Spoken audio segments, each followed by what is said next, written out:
even if you are sick. It's an opportunity to be alive this morning, and also it is an opportunity to impact somebody in the little way that you can. Because this opportunity is given to you solely to impact humanity and make corrections for your past, for the wrongs you have made in your past. So, at the tail end of this life, you can exit with something tangible before you meet your maker. Well, this morning, by the special grace of God, I am opportune to be your anchor on this program. My name is Michael Pedro, and I am going to be taking you on this fantastic ride from this fantastic location of Unity 93.3 to a super fantastic destination into the world of politics. Today, we are going to be having certain conversations of interest, and I would want you to be part of this conversation, be part of this ride from the beginning to the end. It's been a while that we have had a conversation with you because of the limited time that we have due to the Ramadan fasting period. I am going to be opening the phone lines for you to call 1 or 2 calls just to give intensity reports so we can be abreast with what is happening around you out there. I believe the appropriate authority is seated, glued to their radios and tuned into this frequency meter, and they would want to know what is actually happening out there. The number to call is 070-3235-3315. And the number to send your SMS to, so in case you want to send an SMS, is 081-6314-1141.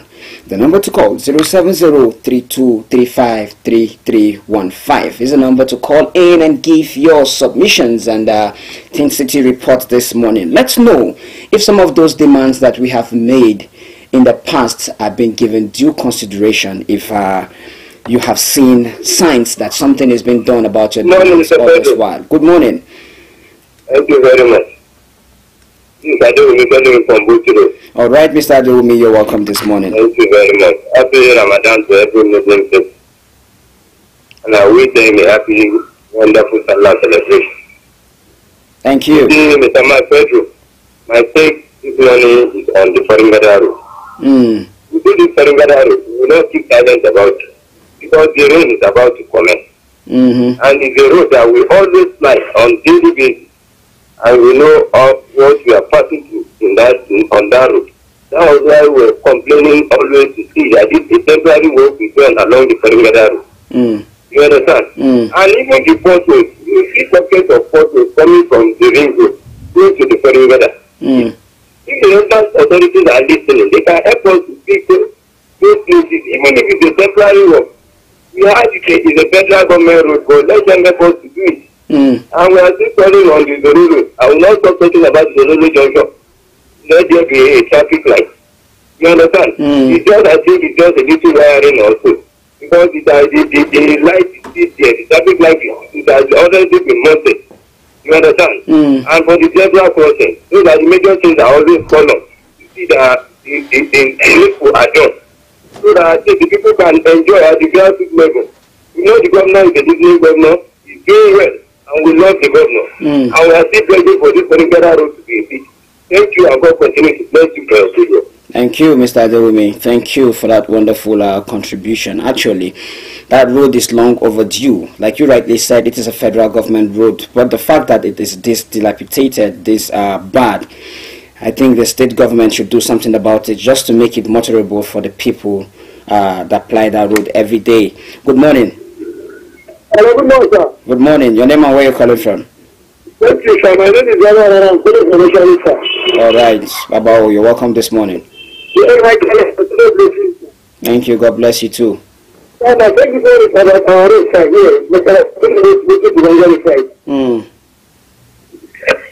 I'm thinking to be affected about this road, sir. People are affected by that road. Especially local people. Listen, what's about water? You don't have water here in Nicaragua. You can't say you don't have water. Talk about the other local government. And lastly, about our area, there's a renovation to get a Kayatarwa. And also about our community. We don't have government condition and primary. Please, I'm making a better government about this. Please, and please. Please, on behalf of the people of the court. We don't like to continue with you. Thank you, sir. Thank you. Thank you for this wonderful report this morning. I believe that the appropriate authority are seated glued to their radio, listening to what you are saying. Your demands are coming in handy, and I believe that something is going to be done about it. Good morning. Hello, good morning. Good morning. Hello, good morning. Yeah, good morning. You're welcome this morning. Mr. Kapo from Terminus. All right, Mr. To still comment on that road in the town by the forest. That road has been disrupted, and we try to fight the vehicles, have one way or the other. So the government to help us fix that road so that we'll be able to have our access to our very homes. Thank you very much. Thank you, Mr. Okafo. About that road in Utan, from a very, very reliable source, I believe very soon you're going to be seeing change from that very access. And with these few calls, like I said, I'm just going to pick 3 calls just to know what is happening around you, and also to keep the appropriate authority abreast with the happenings around the city of Jos. Thank you so much for calling and giving that submissions and contributions. This morning, by the special grace of God, I'm not alone.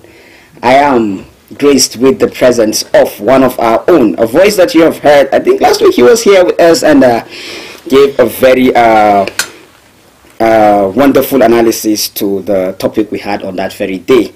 He's not a person, but a person of Barrister Sam Talks, and he would want to say good morning to you this morning. Barrister, you're welcome. Good morning, Pedro. Good morning, listener. Good morning, viewers, depending on where you're watching us from. It's a pleasure being on Unity FM. It's a pleasure having you, sir.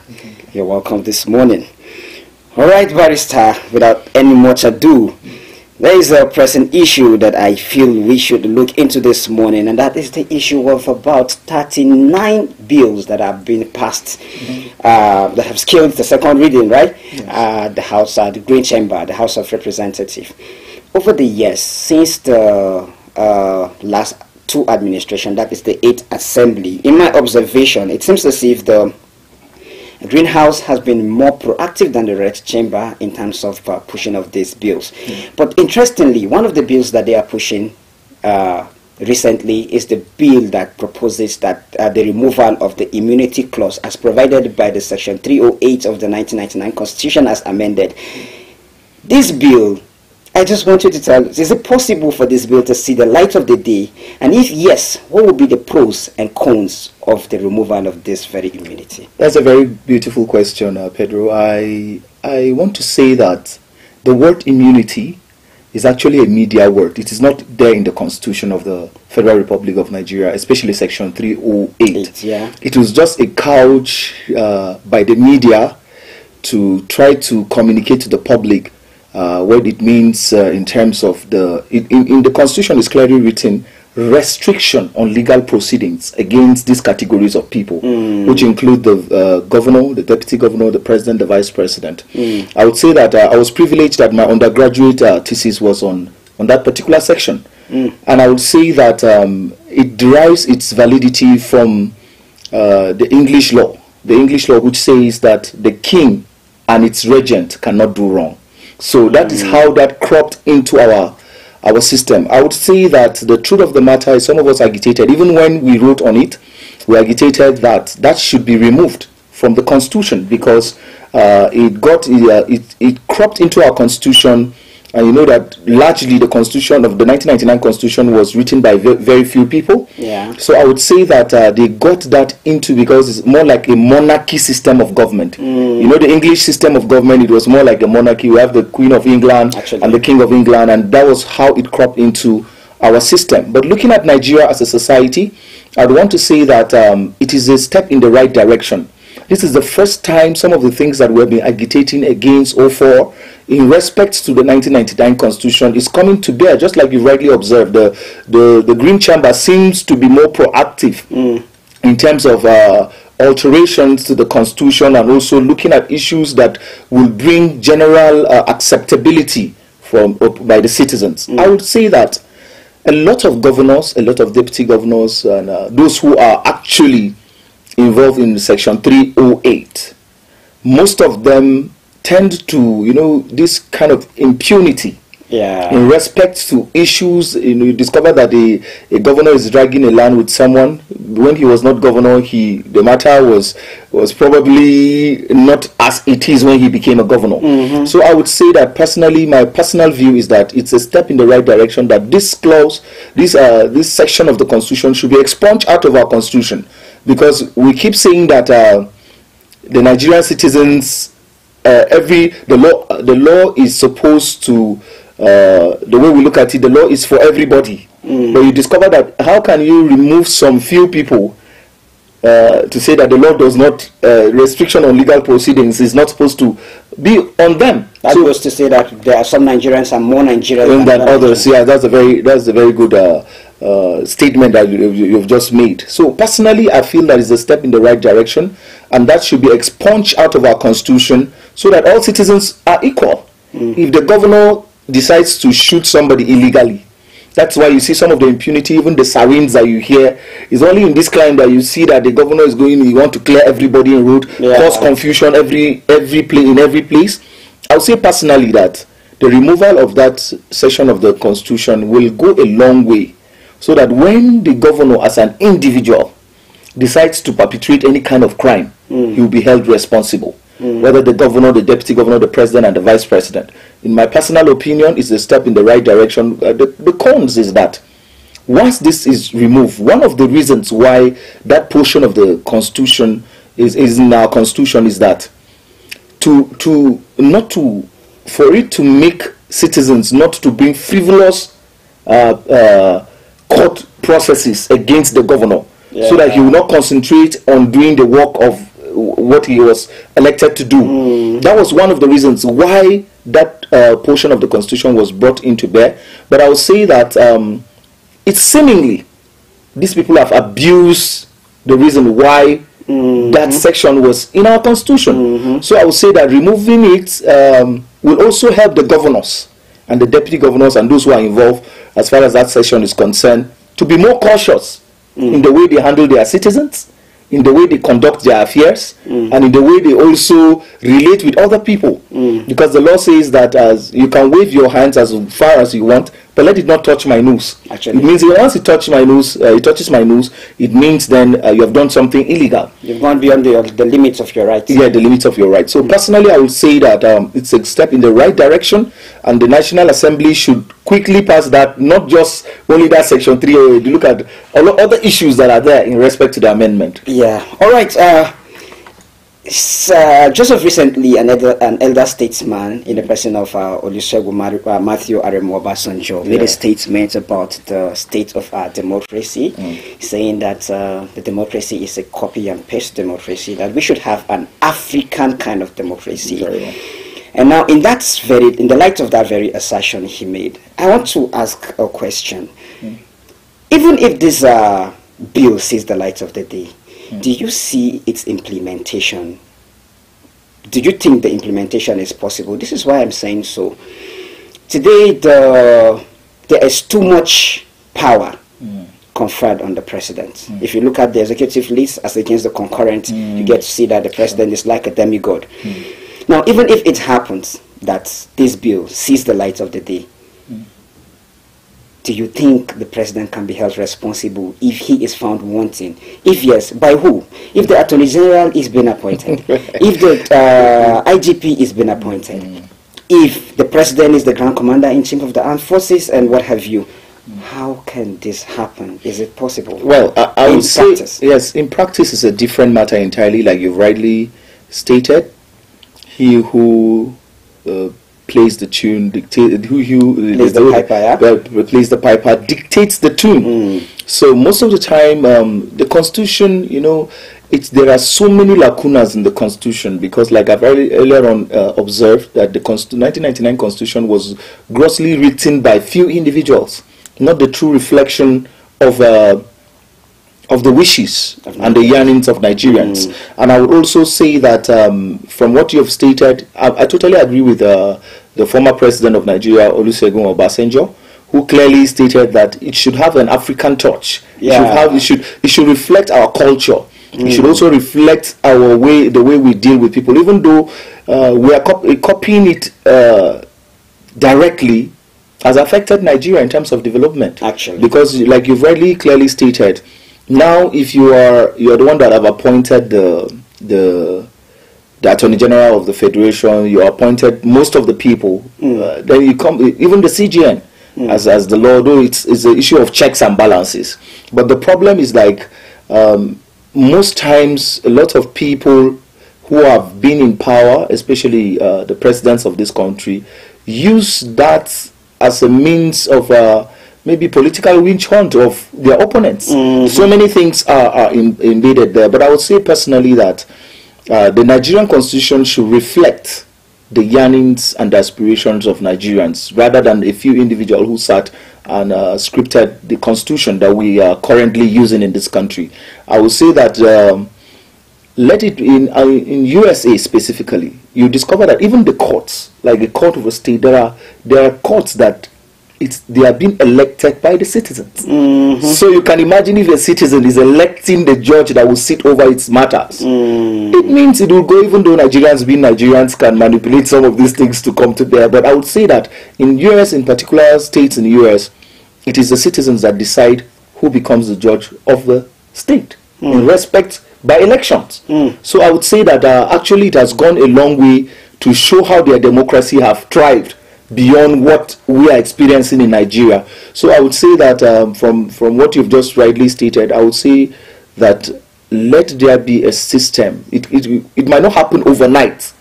It's a gradual shift from the norm to what it's supposed to be. Actually. So I would say that it's a step in the right direction. We might not get it correctly immediately, but at least the agitations, the democratic system has opened the eyes of Nigerians to even talk on certain issues that are not supposed to have been in our constitution. And there are certain pronouncements of the courts that have also developed the law in terms of what we have already. So if it is changed, it will go a long way in restructuring Nigeria. That is what some of us believe.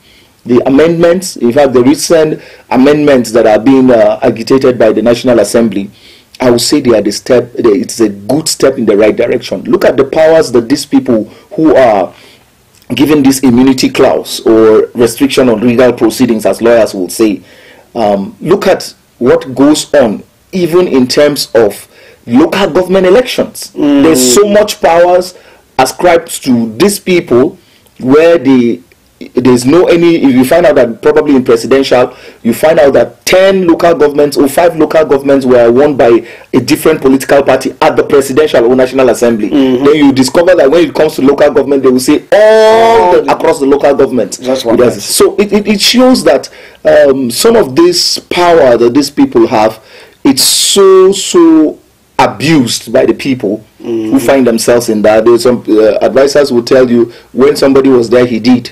Somebody did what maybe somebody declared like that, so it should continue. So I think that the National Assembly is beginning to wake up. This 10th Assembly is beginning to wake up to some of the realities that are in Nigeria in respect to the so much power concentrated at the center and also within the governors in the states. Because sincerely, I agree with you, because looking at it, we say we have 3 arms of government, but in the Nigerian case, in recent time, it seems as if only the executives really exist. Yes. You can tell from the last year's experience when the president came to submit the appropriation bill to the National Assembly, and the National Assembly, the Red Chamber to be precise, were singing, was it not a joint section? Yes. We're singing "On Your Mandate We Stand." Yes. It shows clearly. It shows clearly what the Nigerian system is in respect of the so much power that is concentrated in the executive, especially those who are in the helm of affairs, from the president, the vice president, the governor, and the deputy governor, as provided for in Section 308. I would say that there's so much apart from even Section 308. There are, like you've rightly observed in the concurrent list, you will see that so much power is residing in the president of Nigeria. So there are certain things that even the legislative arm of government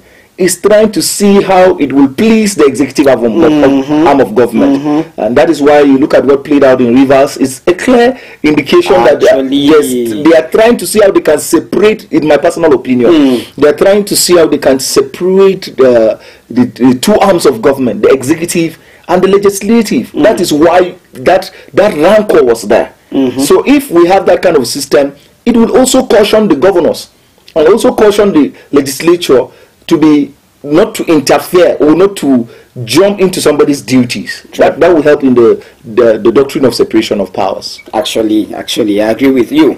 I have a text message that reads, "Good morning, Mike Pedro and the barrister." All right. Good morning, Mike Pedro and Barrister Sam Talks. Our constitution and laws is for all of us, irrespective of your position. Not only the less privileged should be the victim of circumstances. The amendment is in the right direction. Regards to Barrister Paul and Prof. Emilongs from Agingi. Thank you, Emilongs, for this wonderful text message. Hello, good morning. Good morning, Mr. Pedro. Good morning, sir. You're welcome this morning. Good morning. Thank you for debating like this. I do from Boston. All right, Mr. Adeomi, you're welcome back. We are just as people wonderfully well. Unless people, if this community is removed, when Nigerians will be happy, because we have to reduce the rate of corruption. So you see the government is even at risk of power. You understand? When unity is removed, you know the way Nigerians behave. So if we do things the right thing, and we are sure that those people who are having immunity are being properly guided. You understand? When the right thing is guiding people having immunity, then just remember to reduce the rate of corruption in the nation. People in our leaders, we know the habit, we know the power job. Or doing things, sometimes we have the citizens like people. So we want to see that the major thing, bringing out talking about the community, is to see that our democracy is very expensive. And we are seeing it's been advanced. So that I think those are even better than we even get the democracy for. So I see what we are benefiting from the democracy. So that just as the president, the president has said that democracy has collapsed in Africa.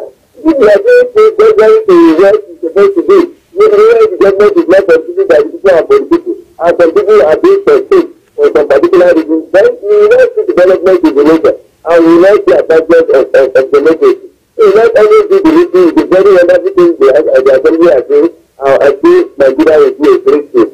Thank you, I don't continue to place you for your video.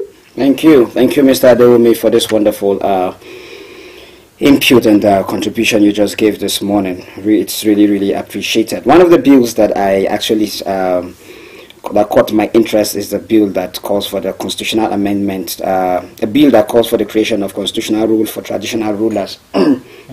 Like you rightly said before now, that it's an attempt to actually amend the constitution. More like, if all of these provisions or these bills see the light of the day, it is going to be almost synonymous to the 2014 National Confab, because it addresses a lot of things that Confab actually wanted to address during Goodluck Jonathan. Sorry. Good morning. Hello, good morning. Good morning. Hello, good morning. Yeah, good morning. I can hear you. You're welcome back this morning. All right, Mr. Okafor, welcome back. Concerning the All right. The system we are operating now and the type of character we have in this country. We discover that the governors or the state case will be distracted from the governance. So it is better that they can be prosecuted after they are redeemed. Because they allow it to take place. Anytime there is little misunderstanding, the governor will be taken to court here and there. Affect governors, there is real contact. I know some of them are misusing the opportunity or the privilege given to them. Then the disadvantage will now be more than the advantage. That's what I'm trying to consider. There will be more disadvantage than the advantage. Okay. All right, Mr. Okafor is saying if the bill sees the light of the day, it has more disadvantage than advantage. But in my opinion, I think it has more advantage than disadvantage, because it's going to reduce or set a limit to a lot of anomalies that have been the years. Knowing that even if you do it, nothing is going to happen.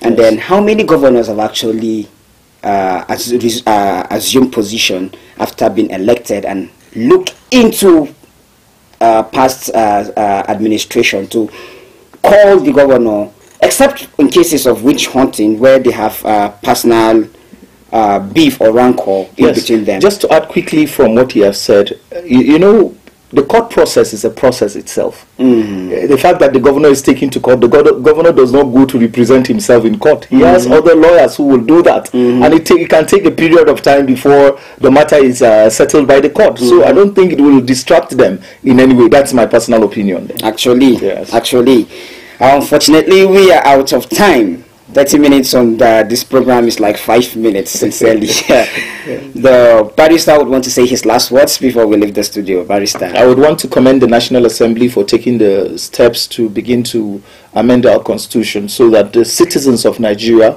will have not just a sense of belonging, but every citizen will be equal, where we will not have the issue of the animal farm, where some animals are more equal than others, but it will be